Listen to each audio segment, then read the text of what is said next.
hydrosphere, atmosphere, and biosphere interact. Soil is the mix of minerals, organic material, moisture, and air that makes a home for billions of animals, plants, and fungal species. Without soil, we would not exist. Healthy soil is the foundation for our food system. It purifies the water that we drink, and it's critical in its role in the regulation of greenhouse gases because it's our major store of carbon. There are 70,000 different kinds of soil on Earth. These are the product of the original parent material, the climate of the area, the amount of organic matter that's in the soil, and the environmental conditions under which the soil is actually being produced. We categorize soil by its texture. This is a sandy soil. It has no water holding capacity. Water just goes straight through it. It holds no nutrients. A loamy soil has a lot more organic matter in it. It's perfect for growing plants. And a clay soil is exactly what you think it is. It has a lot of clay in it. It's very sticky. Plant roots have a hard time growing in it. Lighter colored soils like sandy soils have low fertility and they're very poor for plants to grow in. On the other hand, darker colored soils have a lot of organic matter in them. This organic matter holds a lot of nutrients for the plants to grow. Normally it would be nitrogen and phosphorus, but it also indicates a better carbon holding capacity in the soil. Healthy soil is teeming with a diversity of organisms from the microscopic to the macroscopic.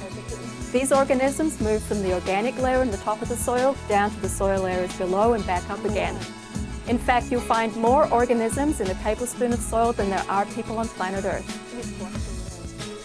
This community of organisms performs a vital function. Dead and decaying plant and animal materials fall onto the soil, where decomposers such as pill bugs and worms speed up the process.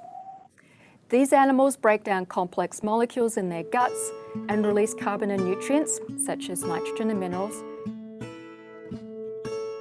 Smaller soil decomposers such as fungi, bacteria, and archaea continue this process. Soil microbes tend to make up the bulk of the organic matter below the surface. There's actually more microbes per kilogram of soil than there are anything else, and those microbes are extraordinarily important for soil carbon sequestration. Trees and other plants rely on these nutrients as they play a role in their carbon cycle. Plants remove carbon dioxide from the atmosphere during photosynthesis. Carbon is fixed in the form of carbohydrates. In turn, these carbohydrates arrive at our table in many forms. Sometimes they become other animals first. We read products of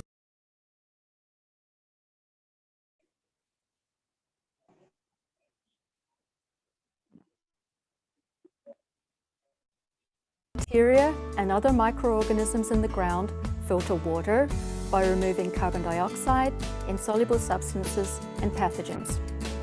This is particularly true in wetlands, where a complex mixture of soil and soil organisms and microbes help filter water through percolation and metabolism. Soil is an absolutely marvelous system. It works really well all by itself in its own particular timescale unless you abuse it. We use soil as a holding facility for solid waste, as a filter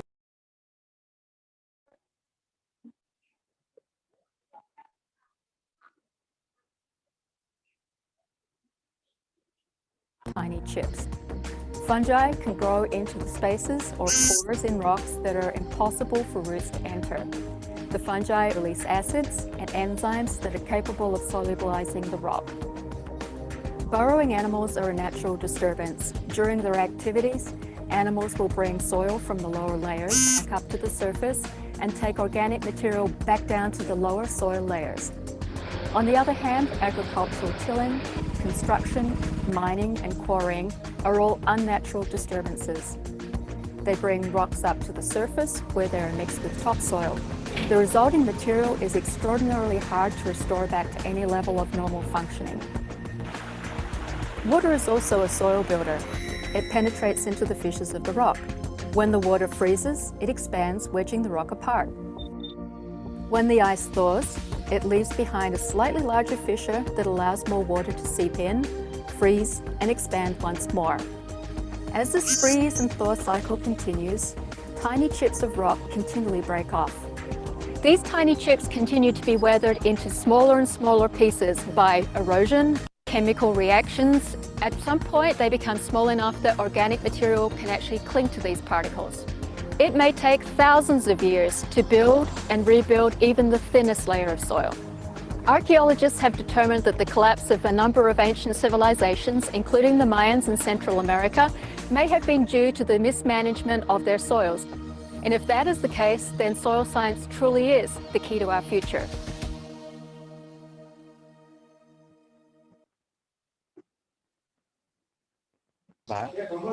की सॉइलचा importance काय आहे. Soil जो काही एक महत्त्वाचा ecological factor आहे, ज्याला commonly आपण इडॅफिक फॅक्टर असं म्हणतो. So in this edaphic factor, in last lecture we have discussed on the importance of soil, definition and composition of soil. ठीक आहे नाही. तर आपण बघितलं काल की आपण जे काही समजा एन्व्हायरमेंटमध्ये बायोटिक फॅक्टर्स आहेत, हे बायोटिक फॅक्टर्स सर्वाइव्ह होण्यासाठी, लाईव्ह राहण्यासाठी या ठिकाणी सॉइल जो आहे लिथोफाईट किंवा ज्याला आपण म्हणूया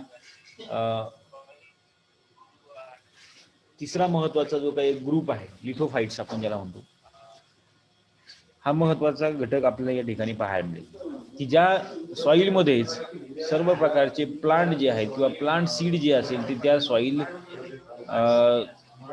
कंटेंटमध्येच जर्मिनेट झालेलं आपल्याला पाहायला मिळतं.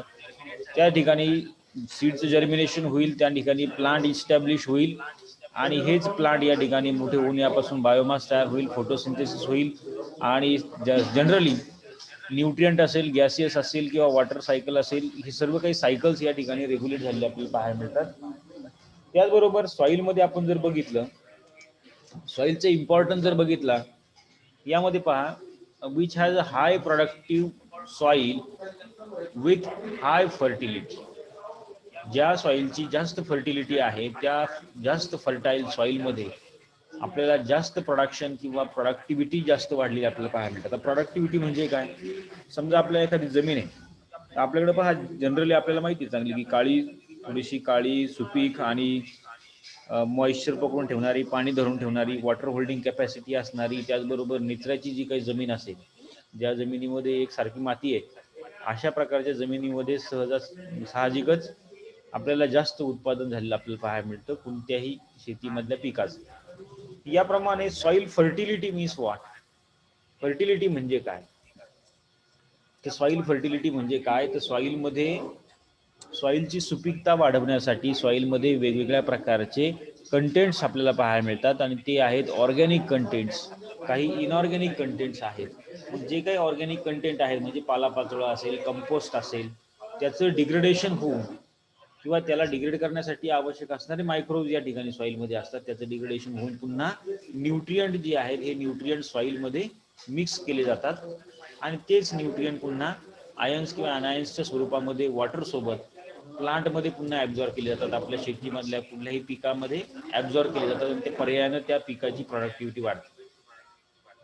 तर याप्रमाणे इम्पॉर्टन्स जर बघितला आपण सॉइलचा, you can observe the mobilize soil nutrients from the reserve. Soil काय करते, हे जे काही न्यूट्रिएंट आहेत या न्यूट्रिएंट्सला मॉबिलाइज करते. त्याचबरोबर हे जे काही फर्टिलायझर्स आहेत त्याला ट्रान्सफर करायचं काम करते, हे फर्टिलायझर स्टोअर करायचं काम करते, वॉटर स्टोअर करायचं काम करते. त्याचबरोबर it also offer the plants as a balanced nutrient supply due to its self regulating system. आहे की नाही, प्रत्येक प्लांटला बॅलन्स न्यूट्रिएंट सप्लाय देण्याचं काम सॉइलकडनंच केलं जातं. मग आता त्या ठिकाणी पुन्हा वेगवेगळ्या प्रकारची सॉइल असेल तर त्यानुसार प्रत्येक सॉइलमध्ये वेगवेगळ्या प्रकारचे कंटेंट आपल्याला पाहायला. आता साधारणतः या एका डायग्रामवरून तुम्हाला लक्षात येईल की सॉइल किती महत्वाची आहे एखाद्या साध्या प्लांटसाठी. पहा इथे एखादं समजा एक प्लांट आहे, या प्लांटची जी काही रूट सिस्टीम असते, ही रूट सिस्टीम या ठिकाणी जसे समजा झेरोफायटिक प्लांट असेल, या झेरोफायटिक प्लांटची रूट सिस्टीम जी येते अशी इतक्या मोठ्या प्रमाणामध्ये पसरलेली आपल्याला पाहायला मिळेल त्या सॉइलमध्ये. काही काही प्लांट असे असतात की ज्याची खोलवरती मुळं गेलेली आपल्याला पाहायला मिळतात, ज्यामध्ये जास्तीत जास्त खोलीपर्यंत किंवा जास्तीत जास्त डीप लेवलला हे जे काही प्लांटचे रूट्स आहेत, हे प्लांटचे रूट्स गेलेले आपल्याला दिसतात. आणि त्यामुळं या प्लांटमध्ये हे जे काही न्यूट्रिएंट्स आहेत सॉइल मधले, हे न्यूट्रिएंट जे आहेत ते जास्तीत जास्त न्यूट्रिएंट काय केले जातात, ऍब्झॉर्ब केले जातात. इथे या ठिकाणी बघा, हे प्लांट आहे, प्लांटचं रूट आहे आणि या रूट वरती सुरुवातीला तुम्हाला या ठिकाणी मायकोरायझल फंगस किंवा वेगळ्या प्रकारचे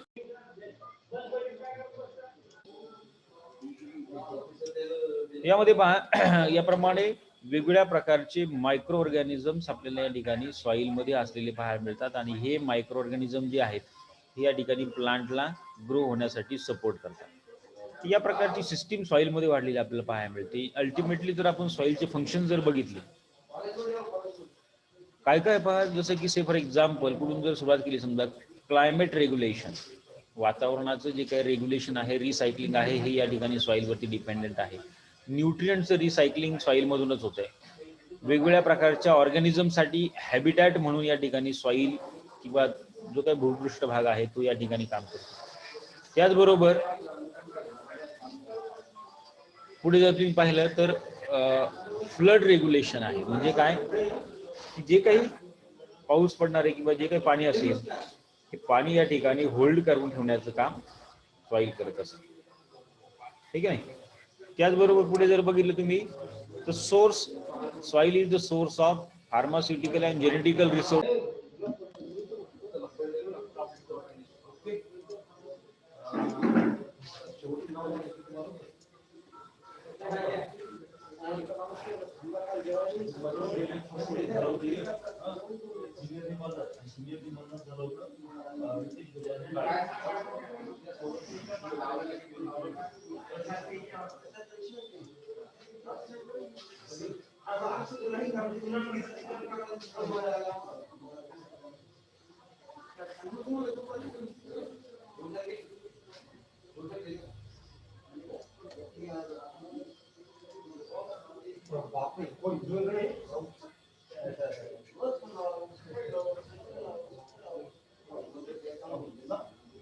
आता मला असं वाटतं क्लिअर या ठिकाणी तुम्हाला आवाज येईल आणि आपलं व्यवस्थित लेक्चर चालेल.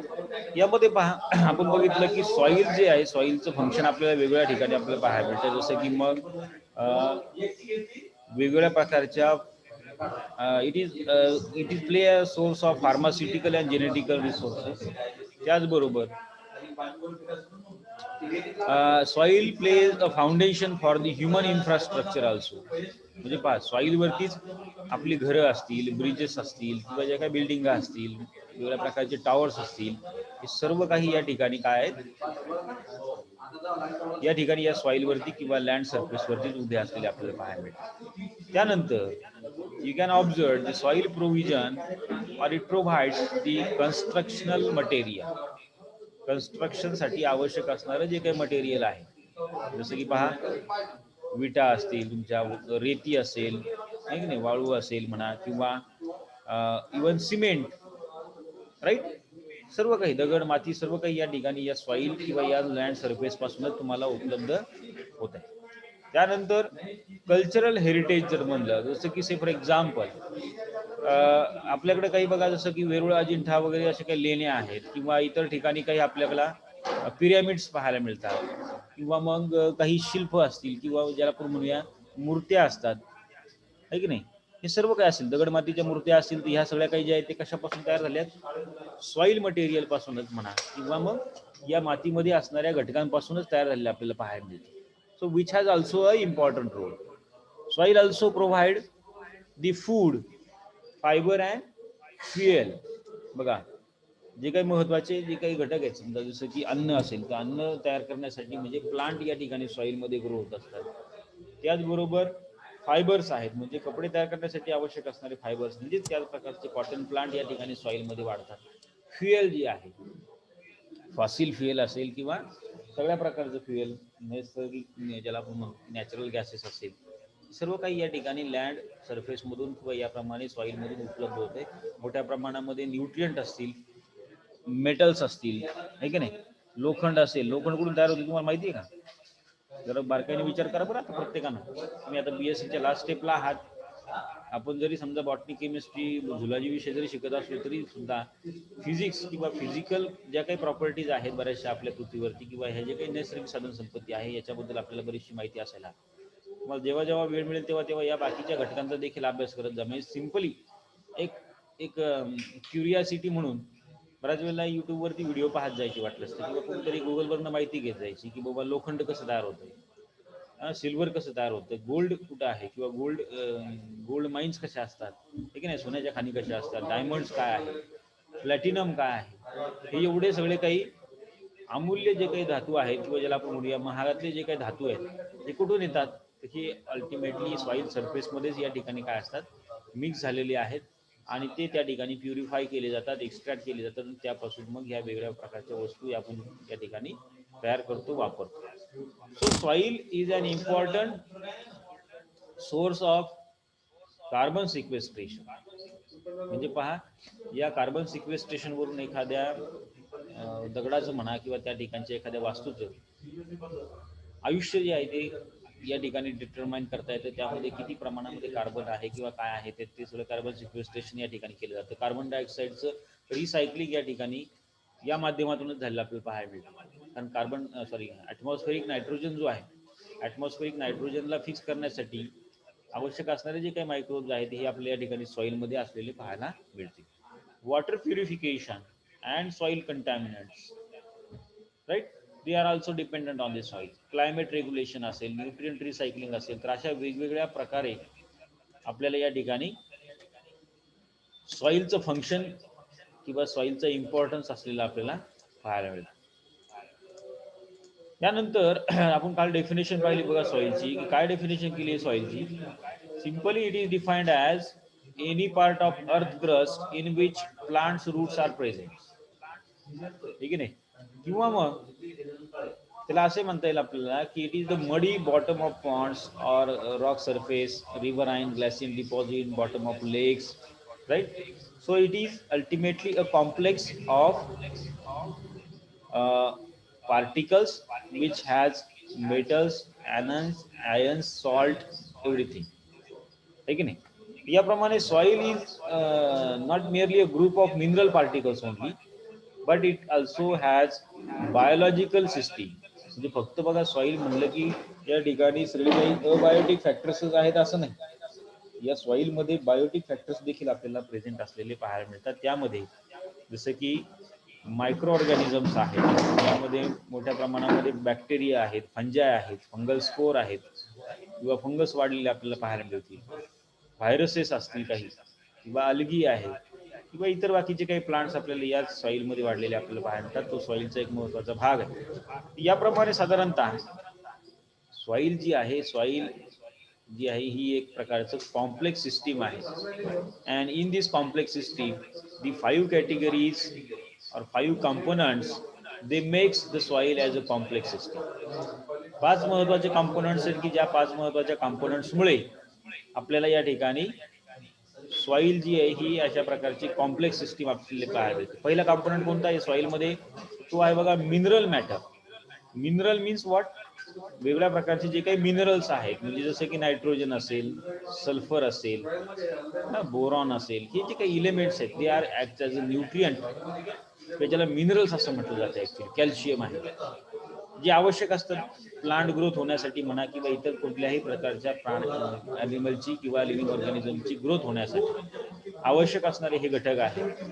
हे ऍक्च्युअली त्या मेटाबॉलिझम मध्ये रोल प्ले करतात. त्याचबरोबर बॉडी बिल्डिंगसाठी म्हणा, किंवा बायोमास तयार करण्यासाठी याचा महत्त्वाचा रोल आपल्याला पाहायला मिळतो. तर अशा प्रकारे पहिला घटक आहे तो म्हणजे minerals. So in these, the matrix of mineral particles, they derived by varying degrees of breakdown of the parent material, that is we call as a rock. कुठून तयार होतात बरं मिनरल्स? सिंपली, किंवा सॉईल सुद्धा कसे तयार होते, जे काही खडक आहे. आता खडक कसा तयार झाला, तर सिंपली बघा काय झालेलं या ठिकाणी. सुरुवातीला पृथ्वीचा पृष्ठभाग जो काय होता तो ओबडधोबड होता, एकसारखा नव्हता. जसं तुम्हाला मागे मी बरेचसे काही व्हिडिओ दाखवले असेल बघा युट्यूबवरती, की हिमालय पर्वत कसा तयार झालाय, अमेरिका खंडक वगैरे कशी तयार झालेली आहेत. हे भूभाग जे आहेत हे सरकलेले आहेत एकमेकाचे. मग या ठिकाणी काय होतंय, पृथ्वीच्या पृष्ठभागावरती बऱ्याच ठिकाणी काही वेळेला काय होतंय, ज्वालामुखीचा उद्रेक होतो. ज्वालामुखीचा उद्रेक झाल्यामुळे, व्हॉल्कॅनिक इरप्शन झाल्यामुळे, या व्हॉल्कॅनिक इरप्शन मधून खूप मोठ्या प्रमाणामध्ये काय बाहेर पडतंय, लाव्हारस बाहेर पडतो. हा लाव्हारस जो आहे तो पृथ्वीच्या गाभ्यामध्ये असतो. या लाव्हारसामध्ये वेगवेगळ्या प्रकारचे इलेमेंट्स आहेत किंवा वेगवेगळ्या प्रकारचे मिनरल्स आहेत. हा लाव्हारस जसं जसं इथं पसरेल, हा लाव्हारस ज्याप्रमाणे या ठिकाणी समजा त्या पृथ्वीच्या पृष्ठभागावरती तो पसरतो, डिपॉझिट होतो, थंड झाल्यानंतर त्याचं डिपॉझिशन होतं आणि याप्रमाणे अशी डोंगर किंवा याप्रमाणे पर्वत शृंखला आपल्याकडे तयार झाली आहे, ठीक आहे. पर्वत रांगा तयार झालेल्या आहेत. या पर्वतामध्ये काय खडक आहे. मग हा खडक म्हणजे काय की या ठिकाणी डिपॉझिट झालेला लाव्हारस. ओके, व्हॉल्कॅनिक इरप्शन मधून झालेलं हे सगळं काही लाव्हारस या ठिकाणी डिपॉझिट झाला आणि त्यापासून खडक तयार झाला. That is we called as rock. मग हा रॉक जो आहे तो हार्ड आहे एकदम. या रॉक मध्ये वेगळ्या प्रकारचे मिनरल्स आहेत, कंटेंट आहेत. मग होतं काय की पुन्हा ऊन, वारा, पाऊस किंवा बाकीचे जे काही फॅक्टर्स असतील, टेम्परेचर असेल, सनलाईट असेल, या सगळ्याचा इम्पॅक्ट यावरती होतो आणि याची झीज होते, याचे बारीक बारीकशे कण तयार होतात. हे कण तयार झालेले जे ते पुन्हा पावसाच्या पाण्याच्या थ्रू म्हणा किंवा हवेच्या थ्रू पुन्हा असे एका ठिकाणी जमा होतात किंवा मग हे जमा होत होत जाऊन मग या ठिकाणी सॉइलचं फॉर्मेशन झालेलं आपल्याला पाहायला. Okay, so our soil is a complex system which has a first important content or component that is we call as the mineral matter, है की नाही. त्यानंतर नेक्स्ट बघा सॉइल ऑर्गॅनिक मॅटर. सॉइल मध्ये फक्त मिनरल्स नाही तर त्याचबरोबर काय आहे, ऑर्गॅनिक मटेरियल देखील आहे किंवा ज्याला ह्युमस असं म्हणतो आपण. म्हणजे काय की कंपोस्ट.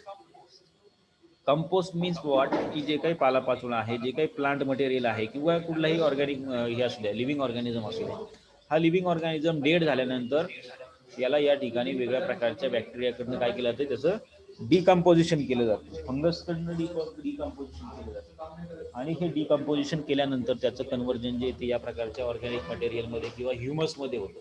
जंगलामध्ये गेल्यानंतर किंवा एखाद्या मोठ्या झाडाच्या खाली बघा तुम्हाला असं जी काही सॉइल असेल त्या सॉइलमध्ये मोठ्या प्रमाणामध्ये आपल्याला प्लांट मटेरियल पाहायला मिळतं. So this organic component which derived from long and short term addition of material from the organisms, and they are growing above and below the ground, like say for example plant, animal, microorganisms, they are usually found in this humus. हा महत्वाचा दुसरा एक component आपल्याला या soil कॉम्प्लेक्सचा असलेला पाहायला मिळतो. त्यानंतर पुढे जर बघितलं तुम्ही तर सॉइल वॉटर किंवा सॉइल सोल्युशन ज्याला म्हणतो. आता सॉइल मध्ये बघा फक्त नुसती कोरडी सॉइल आहे का प्रत्येक ठिकाणी, नाही. सॉइल मध्ये मॉइश्चर आहे. सॉइल जी आहे ती वॉटर होल्डिंग करून ठेवण्याची कॅपॅसिटी सॉइल मध्ये आपल्याला पाहायला मिळते आणि त्यामुळे पाण्याचं प्रमाण देखील सॉइल मध्ये आपल्याला असलेलं पाहायला मिळेल. यामध्ये all the water content in soil together with its dissolved solids, liquids and gases, जे काही पाणी या ठिकाणी सॉइल मध्ये ऍब्झॉर्ब होतं, होल्ड करून ठेवलं जातं, या वॉटरमुळे सॉइल मध्ये असणारे जे काही सॉल्ट असतील, लिक्विड असेल किंवा गॅसेस असतील किंवा बाकीचे काय असेल, हे डिझॉल्व्ह व्हायला त्या ठिकाणी मदत होते. Soil water which is held by capillary and absorptive force both between and at the surface of soil particles. Soil particle जे आहेत त्या सॉइल पार्टिकल्स मध्ये कॅपिलरी ऍक्शन किंवा त्याप्रमाणे साधारणतः आपल्याला या फिजिकल ऍक्शन्स आपल्याला ज्या वॉटरच्या प्रॉपर्टी ज्या आहेत ह्या पाहायला मिळतात आणि ते त्या प्रमाणामध्ये वॉटर होल्डिंग कॅपॅसिटी आपल्याला सॉइल मध्ये असलेली पाहायला मिळेल. In this soil water is also soil water in reality is a dilute solution of many organic and inorganic components. Okay, soil water म्हणजे काय किंवा सॉइल सोल्युशन म्हणजे काय. सॉइल सोल्युशन हे जे आहे ते काय, वेगवेगळ्या प्रकारच्या ऑर्गॅनिक आणि इनऑर्गॅनिक कंपाऊंड जे आहेत त्या कंपाऊंडचं हे काय ऍक्च्युअली एक सोल्युशन आहे हे मला वाटतं.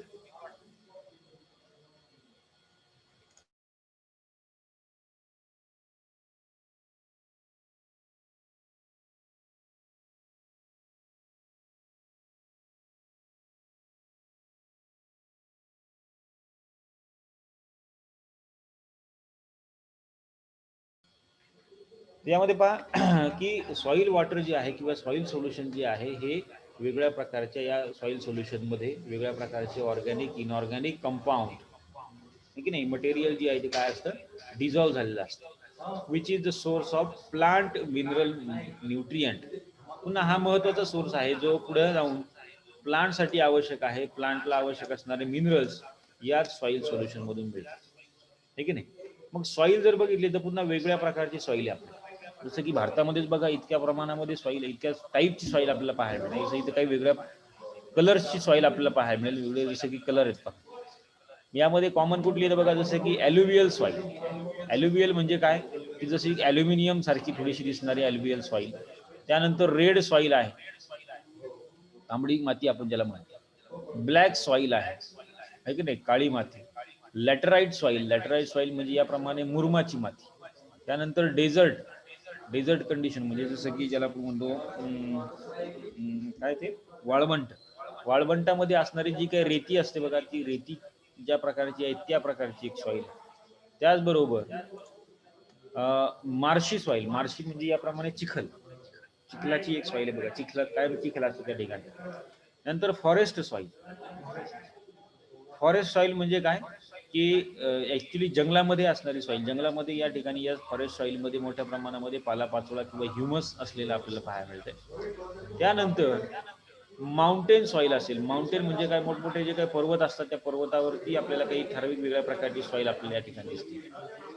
टेराईन सॉईल असेल, सलाईन सॉईल असेल. सलाईन म्हणजे काय, की ज्या सॉईलमध्ये मोठ्या प्रमाणामध्ये सॉल्ट आहेत, क्षाराचं प्रमाण जास्त आहे. अशा वेगळ्या प्रकारचे सॉईलचे टाईप्स आपल्याला पाहायला मिळतात. इथं सुद्धा पहा वेगवेगळे कलर आपल्याला या सॉईलचे पाहायला मिळतील. इतकी मोठी सॉईल प्रोफाईल काही रिजनमध्ये किंवा इव्हन आपल्या रिजनमध्ये देखील आपल्याला पाहायला मिळतं. आपल्याकडे जर बघितलं तर ब्लॅक कॉटन सॉईल आहे, लॅटराईट सॉईल आहे.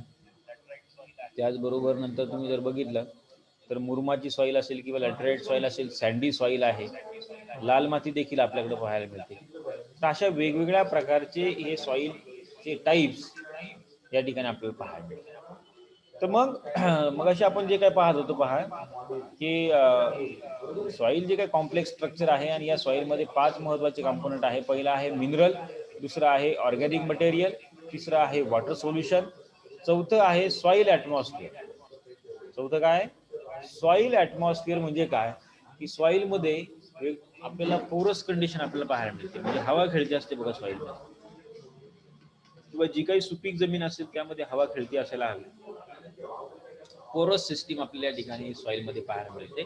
इट ऑक्युपाइज द पोर space between soil particles which at any time is not water field.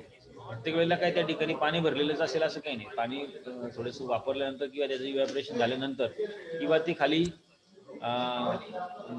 पाण्याचा निचरा झाल्यानंतर पुन्हा ही सॉईल जी आहे ती थोडीशी अशी पोरस आपल्याला झालेली पाहायला मिळते. It composition differs from the above ground atmosphere in the sense that is normally lower in oxygen and higher in carbon dioxide. म्हणजे जसं की ॲटमॉस्फिअर मध्ये ज्याप्रमाणे वेगवेगळ्या गॅसेसचं प्रमाण आहे ते प्रमाण मात्र काही दिसणार नाही आपल्याला सॉईलमध्ये. मात्र कार्बन डायऑक्साईडचं प्रमाण आपल्याला जास्त दिसेल.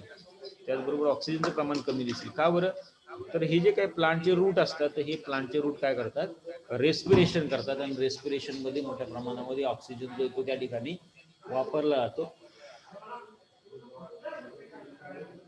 पर्यायाने कार्बन डायऑक्साईड बाहेर टाकला जातो आणि हा कार्बन डायऑक्साईड जो येतो त्या ठिकाणी काही लगेच फोटोसिंथेसिससाठी युटिलाइज केला जात नाही. त्यामुळं सॉईलमध्ये जर तुम्ही बघितलं तर कार्बन डायऑक्साईडचं प्रमाण जास्त असतं ॲज अ ॲटमॉस्फिअर. त्यानंतर बायोलॉजिकल सिस्टीम, पाचवा महत्त्वाचा फॅक्टर काय आहे सॉईलचा किंवा सॉईलमध्ये असणारा कंपोनंट टू म्हणजे बायोलॉजिकल सिस्टीम किंवा बायोटिक फॅक्टर आपण ज्याला म्हणूया, किंवा जेवढे काही लिव्हिंग ऑर्गॅनिझम्स आहेत. Biological system is also observed in the soil which has distinctive flora as well as fauna like bacteria, fungi, algae, protozoan, rotifers, nematodes, oligochaetes, mollusca, arthropods या वेगवेगळ्या प्रकारचे घटक किंवा या वेगळ्या प्रकारचे लिव्हिंग ऑर्गॅनिझम आपल्याला या ठिकाणी सॉईलमध्ये असलेले पाहायला मिळतात. भरपूर मोठ्या प्रमाणामध्ये बॅक्टेरिया सॉईलमध्ये आहेत, फंजाय आहेत, अल्गी आहेत, प्रोटोझोआन्स आहेत, निमॅटोड्स आहेत बघा, मॉल्युस्का म्हणजे जसं की स्नेल्स वगैरे. त्याचबरोबर आर्थ्रोपोड्स असतील म्हणजे जसं की हे लहान लहानसे किडे असतात, ठीक आहे नाही, सॉईल इन्सेक्ट्स आपण ज्याला म्हणतो. हे सर्व काही घटक या ठिकाणी सॉईलचेच आहेत आणि यापासून ॲक्च्युली सॉईल जी आहे ही कॉम्प्लेक्स सिस्टीम बनलेली आपल्याला पाहायला मिळते. पुढे तुम्ही मूठभर जरी काही सॉईल उचलली तर त्यामध्ये हे सर्व काही घटक आपल्याला असलेले पाहायला मिळतील. हां, त्यानंतर सॉईल जी आहे ते सॉईलचं फॉर्मेशन कशा प्रकारे होतं ते, सॉईल कशी तयार होते, सॉईलचं ओरिजिन कसं असेल, मगाशी तुम्हाला मी सांगितल्याप्रमाणे वेगवेगळे घटक आहेत की जे सॉइल फॉर्मेशन मध्ये काम करतात. The whole process of the soil formation which is generally divided into 2 stages. Actually ही जी काही सॉइल फॉर्मेशनची जी काही प्रोसेस आहे ही या ठिकाणी 2 स्टेजेस मध्ये आपल्याला सांगता येईल. पहिली स्टेज आहे ती म्हणजे वेदरिंग.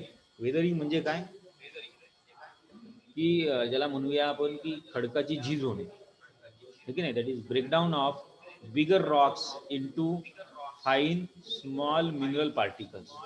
मोठमोठाले जे काही खडक आहेत त्या खडकाची झीज होते आणि त्या झीज झाल्यानंतर त्याचे ब्रेकडाऊन होऊन किंवा त्याचे तुकडे तुकडे तयार होतात किंवा त्याचे जे काही लहान लहानसे मातीचे जे काही कण आहेत की ज्यामध्ये मिनरल्स पार्टिकल्स आहेत, smaller fine mineral particles will be form after the breakdown of that bigger rocks. So this is first step that is we called as weathering. आणि सेकंड स्टेप काय आहे सॉइल फॉर्मेशनची, त्यानंतर मग ऍक्च्युअली सॉइल डेव्हलपमेंट होत असते. त्या कणांपासून किंवा या मिनरल्सच्या कंटेंट पासून स्मॉल पार्टिकल पासून मग ऍक्च्युअली सॉइल फॉर्म होत असते. मग त्यामध्ये पुन्हा सॉइलचे प्रकार आपल्याला दिसतात. जनरली कुठे तुम्ही एखाद्या डोंगरावरती जाता, डोंगरावरती तुम्हाला सुरुवातीला खडक पाहायला मिळेल. त्या खडकाच्या खाली नंतर मग थोडीशी मुरुमाची सॉइल आपल्याला पाहायला मिळेल. त्यानंतर मग लाल माती पाहायला मिळेल. लाल मातीनंतर पुन्हा आणखी काही मुरम पाहायला मिळेल, सँडी सॉइल पाहायला मिळेल. आणि मग हळूहळू ज्या वेळेला तुम्ही असं खाली उताराकडे याल, कुठं ज्या ठिकाणी ओढा असेल त्याच्या बाजूला जो काही कोयटा त्या ठिकाणी जर काय साठला असेल तर तो त्या ठिकाणी ब्लॅक सॉइल असते. याप्रमाणे हळूहळू जी काही ज्याला आपण म्हणूया फर्टाईल सॉइल जी आहे ती तयार होते. मग या फर्टाईल सॉइलमध्ये भरपूर सारे हे कंटेंट जे आहेत ते मिक्स होत गेलेले आपल्याला पाहायला मिळतात. So in these, the soil development or pedogenesis, modification of the mineral matter through interactions between the biological, topographical and climatic effects, which ultimately leads to development of any of great variety of potential soil types. याच्यामध्ये वेगळ्या प्रकारचे modifications होतात की ज्यामध्ये mineral matter जे आहे त्याच्यामध्ये interaction होईल. बायोलॉजिकल असेल, टोपोग्राफिकल असेल किंवा क्लायमॅटिक फॅक्टर्स असतील, म्हणजे वातावरणातले वेगळे प्रकार, जसं ऊन वारा पाऊस आपण ज्याला म्हणतो. ऊन वारा पाऊस, त्याचबरोबर काही मायक्रो ऑर्गॅनिझम असतील, लायकेन्स सारखे काही मायक्रो ऑर्गॅनिझम असतील जे काय करतात त्या खडकाला ब्रेकडाऊन करायचं काम, वेदरिंग करण्याचं काम करत असतात. आणि त्यातनं मग हे सगळे काही फाईन पार्टिकल्स तयार होतात आणि ते नंतर पावसाच्या पाण्यानं म्हणा किंवा हवेनं एकत्र येतील, त्यापासून सॉईल तयार झालेले पाहायला मिळते. तर अशा 2 महत्वाच्या प्रोसेसमधून सॉईलचं फॉर्मेशन झालेलं आपल्याला दिसतं. मग पहिली प्रोसेस जी आहे ज्याला म्हटलं आपण वेदरिंग प्रोसेस. जी स्लाइड बघा, याच्यामध्ये वेगवेगळ्या प्रकारचे तुम्हाला म्हटलं की मायक्रोब्स जे आहेत हे या ठिकाणी आपल्याला सॉईलमध्ये असलेले पाहायला मिळतात. त्यामध्ये भरपूर साऱ्या प्रमाणामध्ये काय आहेत, बॅक्टेरिया, त्याचबरोबर निमॅटोड्स आहेत, व्हायरसेस आहेत, ठीक आहे नाही, प्रोटोझॉन्स आहेत. तर अशा वेगवेगळ्या प्रकारचे हे बॅक्टेरिया, व्हायरसेस सॉईलमध्ये अस्तित्वात असतात. आता इथे या डायग्राममध्ये दाखवले बघा सिंपली सॉईलचं फॉर्मेशन कसं होतं आणि सुपीक सॉईल कशा प्रकारे तयार होते ते पहा. जसं की बघा, इथं डोंगरावरती किंवा इथं एखाद्या पर्वतावरती किंवा उंच टेकडावरती खडक आहे. हा खडक जो आहे तो तापतो. तापल्यानंतर तो ढिसूळ होतो. त्याच्यावर जोरजोरात जो काही समजा पाऊस पडेल, पाऊस जर काय पडला समजा, किंवा मग त्याच्यावरती ऊन पडेल किंवा मग वाऱ्यानं त्याची हळूहळू काय होते, झीज होते, त्याचे लहान लहानसे कण तयार होतात. आणि मग ही तयार झालेले कण जे आहेत या ठिकाणी काही समजा सॉईलमध्ये कन्वर्ट होतील किंवा मग पावसाच्या पाण्याच्या थ्रू हे सगळे असे वाहत वाहत खाली जमिनीवरती येतील. आणि मग त्याचं या ठिकाणी जे काही संकलन होईल त्या संकलनातून, म्हणजे जसं की बघा पुअर सॉईल आहे इकडे वरती जी आहे ही थोडीशी पुअर सॉईल आहे, स्लोप वरती असणारी, very little filtration, water erodes top soil, किंवा या ठिकाणी वॉटर होल्डिंग करण्याची कॅपॅसिटी देखील या प्रकारच्या सॉईलची कमी असते. त्यानंतर ॲव्हरेज सॉईल आहे, ग्रेट सॉईल म्हणजे चांगल्या सुपीकतेची सॉईल की ज्यामध्ये वॉटर होल्डिंग कॅपॅसिटी जी आहे ते जास्त असलेले आपल्याला पाहायला. सॉईल फॉर्मेशन मध्ये बघा हे सगळे काही प्रकार आपल्याला झालेले पाहायला मिळतील. पहिलं आहे weathering. Weathering will be begins on the Roxx. हे जे काही समजा बेड रॉक आहे किंवा हे रॉक आहेत, हे पहिल्यांदा याची झीज होईल हळूहळू. म्हणजे हळूहळू म्हणजे तुम्ही जे आता समजा आपल्याकडे आजूबाजूला जे काही समजा डोंगर असतील, या डोंगराची हाईट जी आहे ती नंतर कैक वर्षानंतर थोडीशी कमी कमी झालेली आपल्याला पाहायला मिळते. कारण का, त्या ठिकाणी असणारा जो काही खडक आहे हा त्या ठिकाणी त्याची झीज होते, लँडस्लायडिंग होते, किंवा ती जी काही माती आहे ही सतत वाहून येत असते. पाऊस पडल्यानंतर पहिलं पाणी जे आहे ते गढूळ का दिसतं बरं? साहजिकच त्याच्यामध्ये मोठ्या प्रमाणामध्ये हे मातीचे कण जे आहेत ते मिक्स होऊन चढाकडनं उताराकडे वाहत येत असतात. तर पहिलं प्रोसेस असते वेदरिंग.